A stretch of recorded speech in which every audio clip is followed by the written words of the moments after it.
Attorney General William P. Barr released the redacted Mueller report on April 18th and announced his key takeaways. First, he said neither Trump nor the Trump campaign colluded with Russia to try to influence the 2016 election, and his office concluded none of Trump's actions rose to the level of obstruction of justice. However, at the time of Barr's speech, the 400-page report remained to be seen.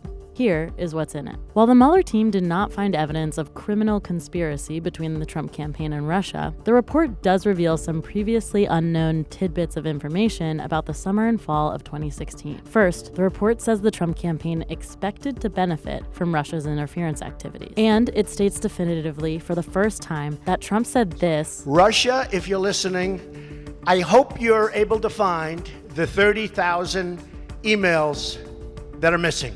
Just hours before Russia attacked the Clinton campaign's email system. The report also reveals that Trump asked people affiliated with his campaign to acquire those potentially damaging emails. On the question of obstruction of justice, what Barr said in his morning news conference is only part of what the report reveals. Mueller struggled with both the legal implications of investigating the president for obstruction and the motives behind a range of his most alarming actions. Mueller's team notably said it couldn't confidently say the president did not commit obstruction of justice.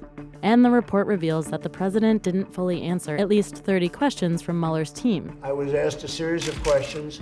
I've answered them very easily, saying he did not recall or remember or have independent recollection of information. The report also reveals that in May 2017, Trump quote-unquote lambasted former Attorney General Jeff Sessions for failing to protect him and recusing himself from the investigation. And according to the report, when he found out an independent counsel had been appointed, he cursed and said, "This is the end of my presidency."